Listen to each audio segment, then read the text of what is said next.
Ici Edna, H54607. Jour 152, période ISIC 4. Aujourd'hui, j'ai étudié un extrait d'un journal, une sorte de journal de bord audio. A priori, cet artefact provient de la planète Terre.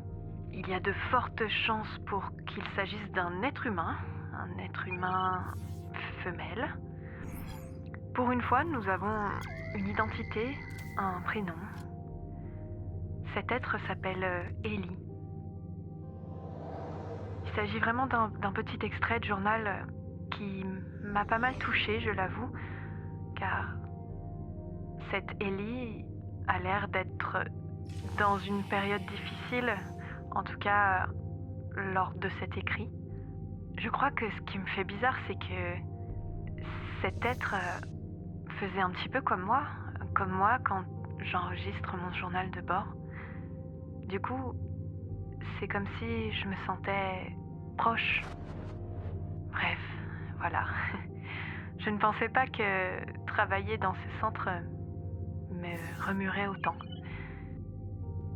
Pour le moment, je n'ai pas eu accès à d'autres extraits de ce journal. Je ne suis pas sûre que nous ayons retrouvé des artefacts autres que cet écrit. Mais comme nous n'avons pas toujours les identités, peut-être ai-je étudié déjà des artefacts produits par cette même Ellie, je ne sais pas.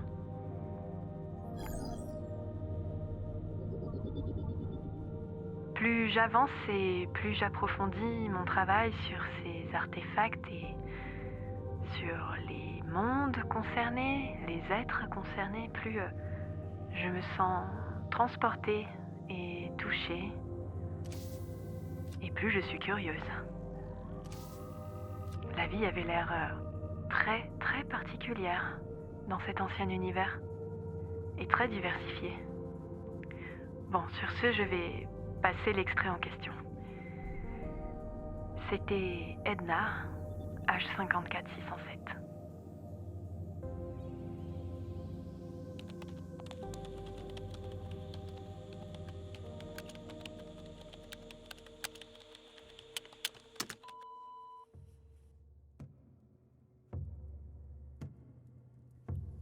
Cher journal, mon corps me brûle.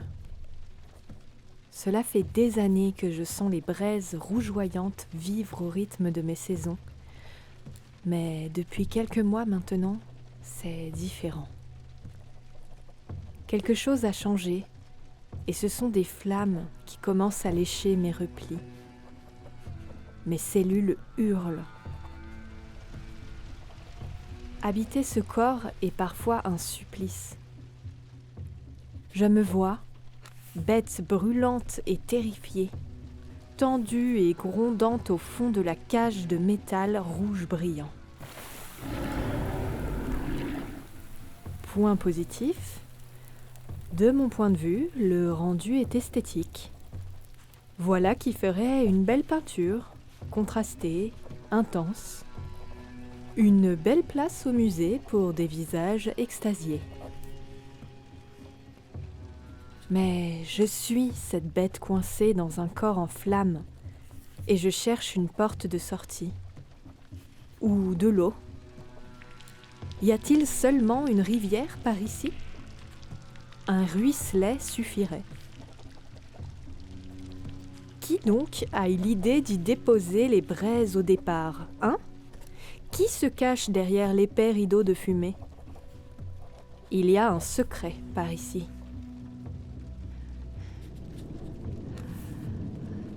On étouffe, on suffoque, c'est bien trop serré. À croire qu'un secret empêche de respirer. Quelqu'un a mis la pauvre bête dans cette cage affreuse. Qu'à cela ne tienne, je vais m'inventer sourcière et charmeuse de fumée. Je pars en quête de l'eau sacrée. À suivre. Signé Ellie.